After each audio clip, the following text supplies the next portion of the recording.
Good evening and welcome to Tucker Carlson. Tonight we're going to start with a quiz. What do you have when you find Sam Bankman-Fried, Janet Yellen, and President Zelensky of Ukraine all together in one room?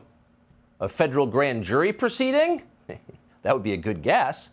Sam Bankman-Fried seems to have committed the biggest financial fraud in history.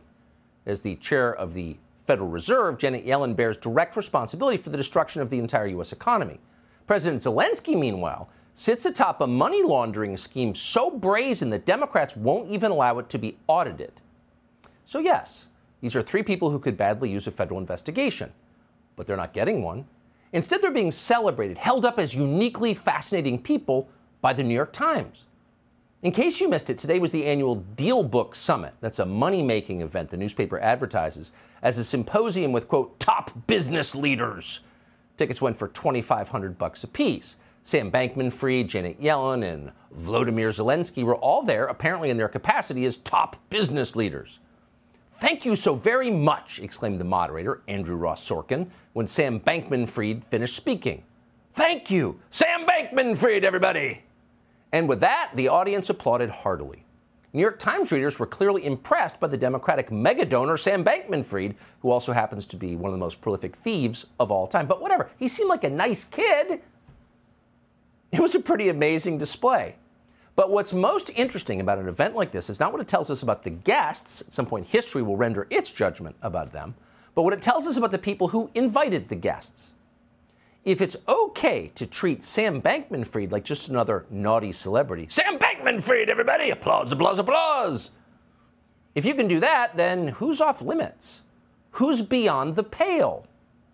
Well, as it happens, the New York Times has spent the last few days telling us, delivering yet another hyperventilating lecture about who we're allowed to associate with and who we must avoid at all costs. And it really depends on political loyalty.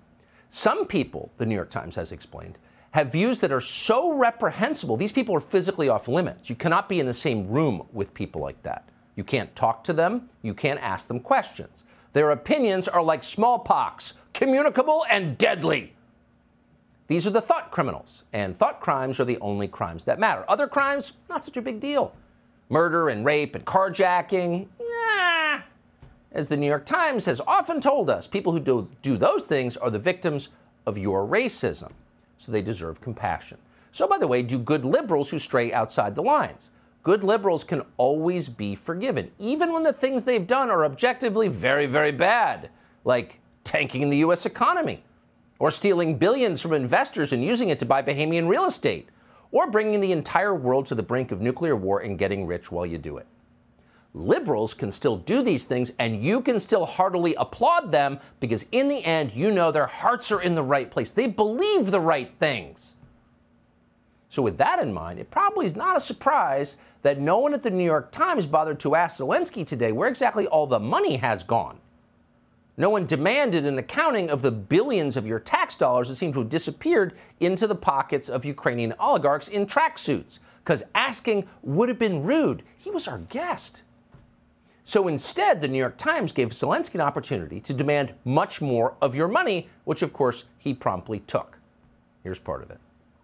On November 15th, the Biden administration submitted a new aid request of $37.7 billion, which, if passed, would bring the total amount that the U.S. Has provided in assistance to $105.5 billion. We're going to be speaking with former Vice President Mike Pence a little bit later, and there has been a sentiment among Republicans who now control the House in the United States from Kevin McCarthy, who've said there should not be a blank check. What do you tell them? We are absolutely open, and we are thankful for the assistance.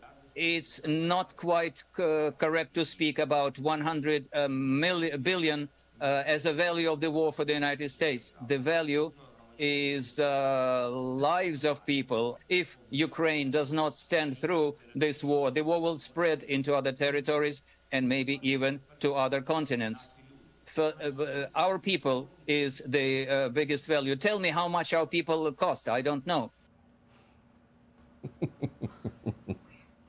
Okay. So support me or Putin's going to invade Atlanta. And by the way, you have no choice, because if you object to sending billions more to the very people who gave a no-show job to Hunter Biden, you're a bad person. You don't care about Ukrainian lives. You're a moral monster. Now, moral blackmail this crude does not typically work because nobody with self-respect would stand for it. What? Settle down, son. Get the Germans to pay for it. It's their continent. That's what a normal person would say, someone who had self-respect. Unfortunately for the rest of us, Congressman Michael McCaul of Texas has no self-respect, so he folded immediately. And that matters because McCaul is the top Republican on the House Foreign Affairs Committee. So just in case that you imagined that throwing out Nancy Pelosi and electing a Republican Congress, a huge victory, would mean that somebody would push back against Joe Biden's lunatic and completely anti-American foreign policy priorities, oh, you were mistaken. Because Michael McCaul just informed us that because we're good people, and so is Zelensky, we're going to be sending Mr. Zelensky and his pals in tracksuits billions more of your money. Watch. And I want to pick up where Colonel Milburn left off. He believes that there should be longer-range weapons sent to Ukraine. Would you approve of that? 100%. He's absolutely correct. I mean, my criticism of this administration was before the invasion, we wouldn't put weapons in. And since the invasion, we've slow-walked this process. We are going to provide more oversight, transparency, and accountability. We're not going to write a blank check. Does that diminish our will to help the Ukrainian people fight? No, but we're going to do it in a responsible way. And I think it's very important that the American people understand what's at stake here. So the U.S. military, not Ukraine's military, our military, the one that's supposed to protect our country, is running out of equipment and manpower. But just so we're all clear about what Michael McCaul's priorities are, we're sending advanced weapon systems, yet more of them, to Ukraine. And that's in addition to what we've already sent, which is bigger than the entire Russian military budget.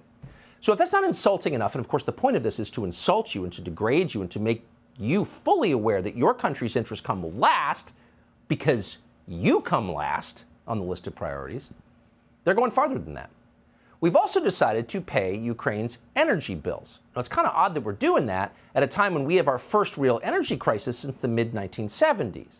A manufactured crisis, but a crisis nevertheless. A crisis that is causing Americans to freeze in their homes because they can't afford heating oil. That means it's a perfect time to send energy to our friends in Ukraine and the whole region. Here's Tony Blinken. I announced that the United States will commit over $53 million to send equipment to help stabilize Ukraine's energy grid and keep Ukraine's power and electricity running. We've also submitted a request to Congress for $1.1 billion to secure Ukraine and Moldova's energy sector and restore their energy supply.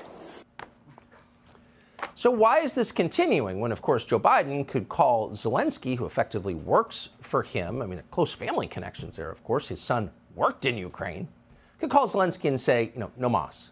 Get the money from Europe, or let's wrap this thing up. People are dying. The rebuilding costs of this country are beyond what we can pay. This is really a dead end. Let's come to a settlement. And of course, that could happen in about a week if they wanted it to. But they don't want that. They want the war to keep going. Why is that? Oh, because everyone's getting rich. And so the one thing you're not allowed to say is that, hey, maybe we should stop this war because, of course, the cash spigot would stop flowing. And that's why at the Deal Book Summit, the top business leader, Zelensky, in fact, he is really a top business leader if you want to be honest about it, went after Elon Musk because Elon Musk suggested maybe we should get a peace deal. Here he is. It seems that Elon began to change his opinion, and we began to hear all kinds of appeals. I don't know if somebody is making an influence on him or he is making those choices himself.